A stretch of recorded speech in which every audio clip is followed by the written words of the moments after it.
문제가 되지 않습니다. 중요한 건 우리 한 사람 한 사람이 하나님 앞에 어떤 자세로 있느냐가 중요한 겁니다. 아멘. 그래서 천국은 무리로 가는 것이 아니라 개인으로 가는 거라 이렇게 말씀드릴 수가 있겠고, 또 여러분과 내가 하나님 앞에 어떤 자세로 어떤 마음을 가지고 나와 있느냐가 너무 중요하다, 그렇게 말씀을 드릴 수가 있겠습니다. 오늘은 첫날입니다. 길게 설교 안 하고 간단하게 하면서 이런 제목을 정해봤습니다. 우리 따라서 한번 해봅니다. 하나님을 만나야 합니다. 만나야 합니다. 다시 합니다. 하나님을 만나야 합니다. 만나야 합니다. 여러분, 하나님을 만나지 못한 인생은 욥기서 8장에 말하기를 거미줄 같은 인생이다, 이렇게 설명하고 있습니다.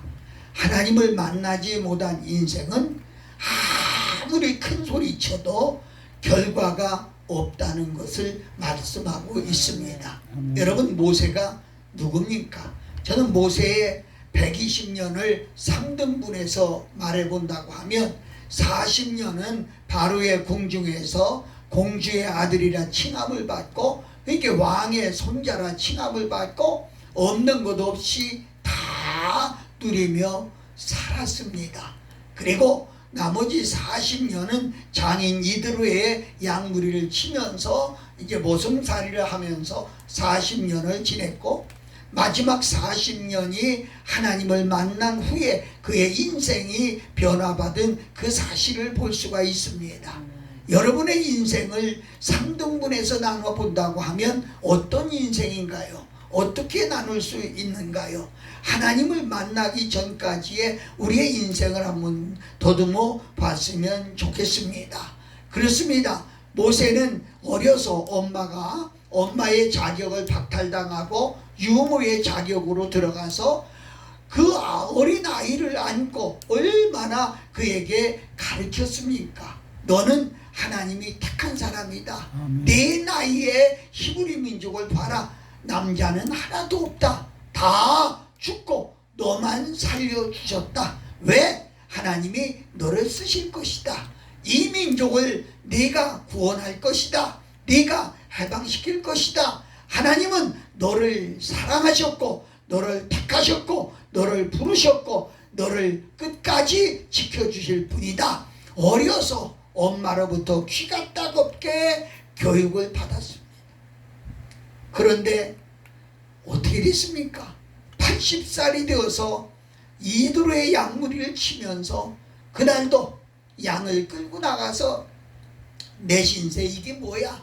이렇게 있다가 결국 나는 죽고 마라 하고 지팡이 하나를 붙들고 한숨 쉬고 있을 때, 그때 눈을 들어서 이렇게 보니까 건너편 산에 불이 났습니다. 근데 불이 났다고 하면 불이 호를 타서 산으로 올라가야 맞지 않아요? 그런데 이상하게도 떨기나무에만 불이 붙어서 불이 번져가지도 않고 그것만 타고 있는 거예요. 이상하다. 왜 불이 저럴까? 가서 보려고 하니까 어디선가 병력 같은 소리가 나와. 무슨 소리예요? 이곳은 거룩한 것이다. 이곳은 거룩한 것이다. 다시 말씀을 드린다고 하면 하나님이 모세를 만나시기 위해서 그곳에 나타나셨는데 그냥 나타난 게 아니라 하나님은 거룩하신 하나님이다. 이걸 말씀하는 거예요.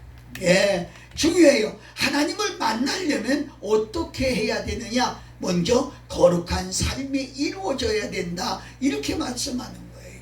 예, 우시야 왕이 죽던 해에 이사야가 환상을 보니까 이사야 6장 1절 이하에 보면 그랬어요. 이사야 눈에 하나님이 바로 우시야 왕을 죽던 그때에 하나님을 보여주는데 거룩하고 거룩하고 거룩하다 이렇게 표현을 했어요. 그래서 하나님은 거룩하신 분이다. 그래서 하나님을 만나시기 위해서는 우리의 삶도 거룩해야 된다. 아무나 만나주는 게 아니다. 거룩한 삶이 돼야 되겠다. 저는 요즘 다니면서 참으로 안타까운 일들을 많이 봅니다. 예, 거룩한 성도라고 하는 말은요, 거룩한 성자, 물이 도자, 거룩한 성자, 사람 도자, 그래서 거룩한 사람이다, 이런 의미거든요. 그런데 정말 예수님 믿는다고 하면서도 거룩하게 살지 못하고 아무렇게 사는 사람들이 너무 많이 있다는 거예요. 일반 성도가 아니에요. 자칭 선지자, 자칭 목사라고 하는 사람들부터도 거룩하지 못하게 사는 사람들이 얼마나 많이 있는지 몰라요. 거룩하고 거룩한 하나님, 그 하나님이 모세에게 다시 명령합니다. 네 발에 신을 벗어라, 이렇게 말합니다. 여러분, 신을 벗으라는 말을 여러분은 어떻게 풀어나갑니까? 저는 그렇게 생각해요. 우리가 지금 여기 오신 여러분에게 제가 나갈 때 신 벗고 가시오 그러면은 순종하는 마음으로 신을 벗고 갈 수도 있겠지요. 그런데 저 밖에 가서는 어떻게 가겠어요? 물을 밟지 않으려고 조심스럽게, 혹은 돌이 있는지 조심스럽게 밟아가며 갈 거 아니겠어요? 무슨 얘기냐? 신을 벗으라고 하는 얘기는 아무렇게 살지 말라는 거예요. 모세가 왜 80살이 될 때까지 하나님을 만나지 못했습니까? 모태신앙인데, 어려서부터 하나님에 대해서 그렇게 공부했는데, 들었는데, 아는데 왜 하나님을 만나지 못했습니까? 아무렇게나 살았다는 거예요. 자기 기분 내키는 대로 했다는 거예요. 하루는 이렇게 나가보니까 히브리 민족하고 애굽 청년이 싸우고 있는 거예요. 저 새끼가 왜 우리 민족을 해쳐? 하고 가서 때려 죽여버렸어요. 마태의 사도행전 7장에는 그렇게 하면 우리 민족이 나를 통해서 구원할 자임을 믿을 줄 알았다고 그랬어요. 근데 그것 때문에 결국은 궁궐에서 쫓겨나게 되고 40년이라고 하는 억울한 세상을 보내게 되는 것을 볼 수가 있죠. 뭘 말합니까? 우리가 하나님을 믿는다고 해도 아무렇게나 살면 안 된다는 거죠. 아무 말이나 해서 안 되고, 아무 데나 가서도 안 되고, 아무렇게 행동해서도 안 된다는 겁니다. 여러분과 나는 주의 종이라고 자칭합니다. 그리고 여러분과 나는 선지자라고 말합니다. 여러분과 나는 그래도 다른 사람들이 성직자라고 그럽니다.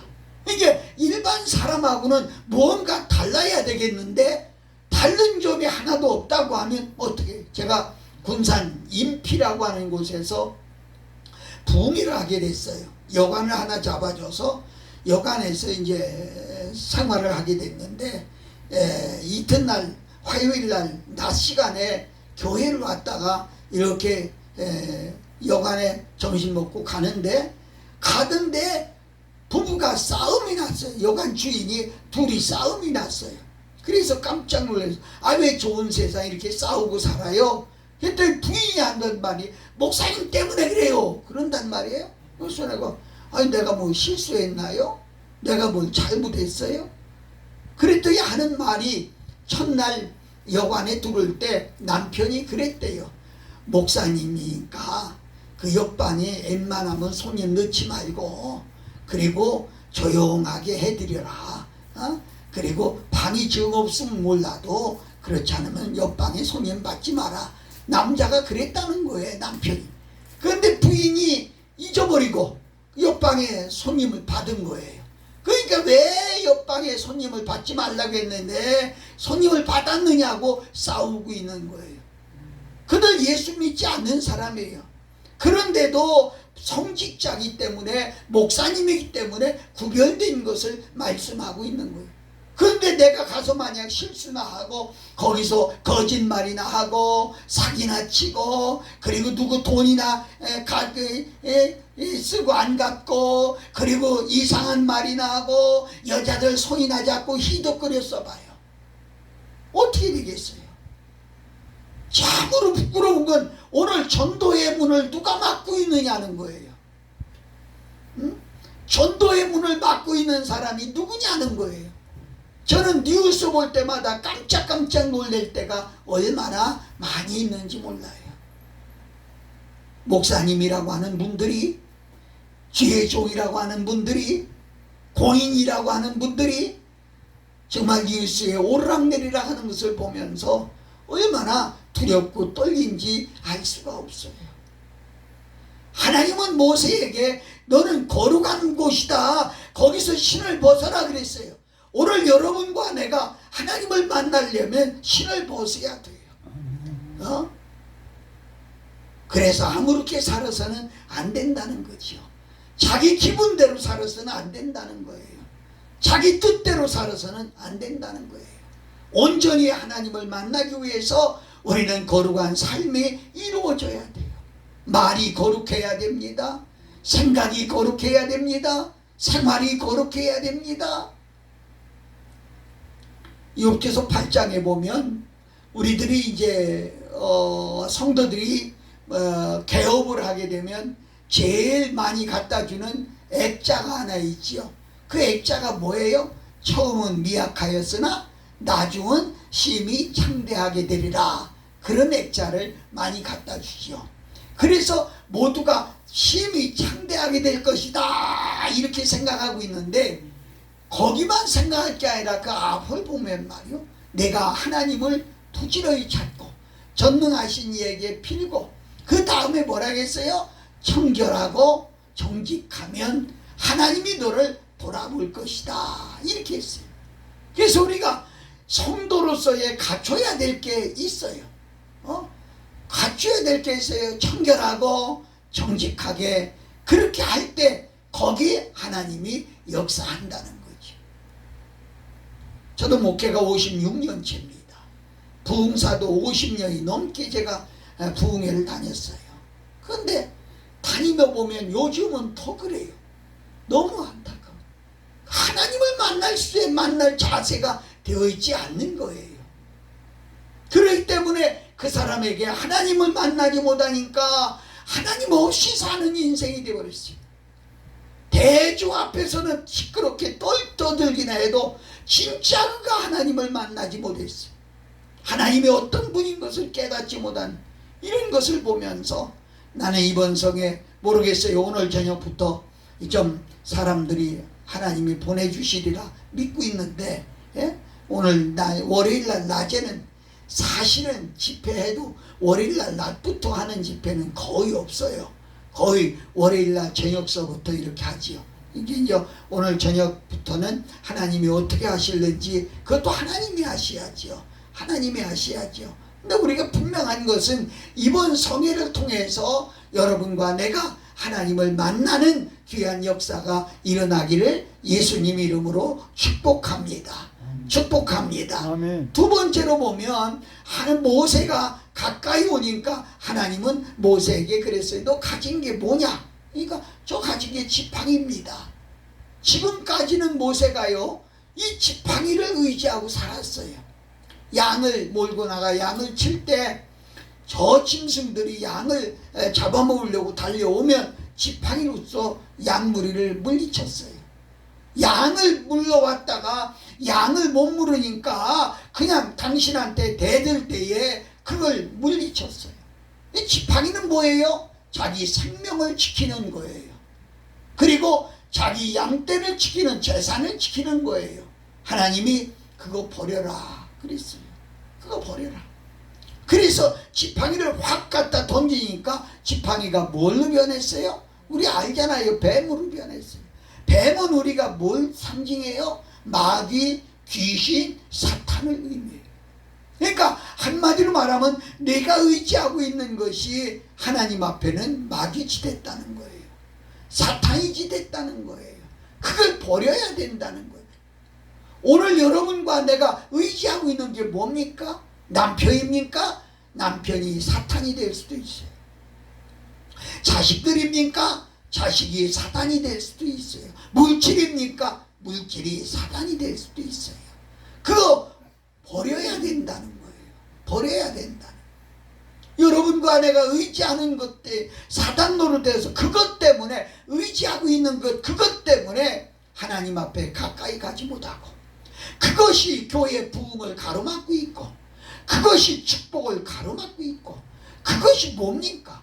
나는 여러분에게 지적하기 전에 여러분은 아실 거예요. 어떤 사람은 그래요. 아유, 그래도 하나님이 최고지요. 나는 어떻게 보면 좀 립서비스라고 말하고 싶어요. 이렇게 예배 드리는데 우리 목사님들은 안 그러실지 모르지만 예배 드리는데 어린아이가 달려오더니 엄마 동생이 아파 그래 봐요. 그러면 예배 드리는 야 내가 그래도 권사야 장로야 집사인데 예배 시간에 그러면 돼? 하고 너 여기 앉아. 그리고 앉힐 수 있겠어요? 뭐? 동생이 아파? 뛰어나가지 않겠어요? 한번 생각해 보세요. 이게 중요한 얘기죠. 우리가 의지하는 게 뭐냐는 거예요. 그리고 모세에게 지팡이를 던지라 소리는요,